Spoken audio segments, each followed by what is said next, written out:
Now coming to the primary and secondary portals. A portal is actually a space inside the structures through which you can go into the joint.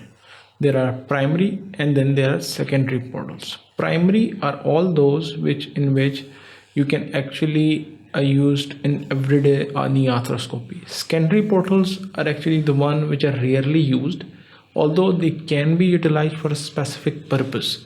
And most of the arthroscopy, almost more than 90%, can be actually performed by just two portals, which are the two primary portals called as anterior medial and the anterior lateral portal. Now coming to the primary portals. The primary portals there are 5 in number. The most commonly they could be superior lateral portal, anterior lateral portal, superior medial portal, anterior medial portal, and central portal. But now actually the arthroscopy has actually advanced enough that instead of using all these 5, most of the arthroscopy can be performed with just these 2 portals, that is the anterior lateral portal, which is the primary weighing portal through which you can insert the camera, and anterior medial portal, which is actually used for insertion of either your shaver, your grasper. All the other instruments can be inserted through this anterior medial portal, and then by use of triangulation you can do whatever you want to do by this. And central portal was actually used, but nowadays it's avoided because it goes through this kind of a transpatellar portal. You are going through the patellar tendon, and by this going through the patellar tendon also you get a very clear view because you are going through a tendon and get a kind of a centralized view. But the problem is the patellar tendon is damaged, and then there is some form of fibrosis as well. So if you are going for ACL reconstruction later on, you cannot use this patellar tendon bone graft in this case. Therefore usually it's avoided. And as far as superior lateral and superior medial portal is concerned, nowadays it's not utilized as a primary portal as well, because initially when these actually were utilized for water in and out systems, because the water is actually pumped at a higher pressure, and so that knee swells up and easily space is available for maneuvering, plus it also actually lubricates as well. But initial designs of the arthroscopy use these portals to develop an outflow system of the water. Therefore continuously the water is being pumped up and actually taken out, so that all the debris and all the loose bodies which are actually present, they can be sucked out as well. But now you have we will see it in the animation. Nowadays the design is such that actually anterior lateral portal through which the camera is actually going on, there is a port for camera. There is also port attached to that. Is a kind of a 3-way port in which there is a water inlet as well as outlet. Water goes in as well as the camera, and once it's coming out, is sucked through the same port. So you don't need a separate inlet outlet water port actually. So all this can be done through anterior lateral and anterior medial ports. Now coming to the secondary portal.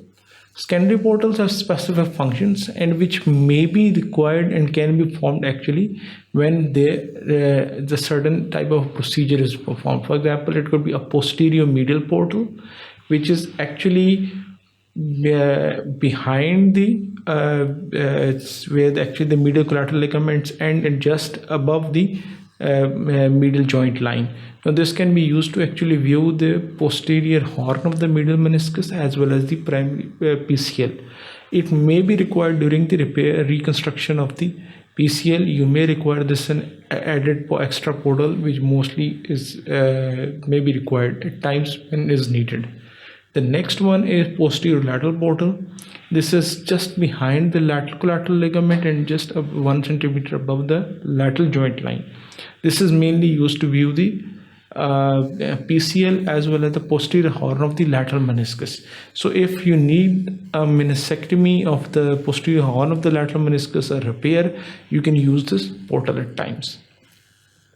Then there is a transpatellar portal.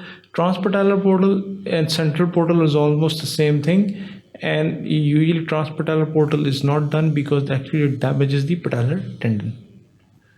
The next one is proximal superior medial portal. Now this can be actually utilized to view the anterior compartment. Once if there is a lot of patellofemoral arthritis or there is problem in the intercondylar notch, then this portal can be used as an accessory portal to actually view what is just below the patella. But that is also very rarely used, because most of the time the anterior medial and anterior lateral portals are good enough to view under surface of the patella as well. But if once required by the surgeon can utilize this posterior superior medial portal to view the anterior compartment if needed.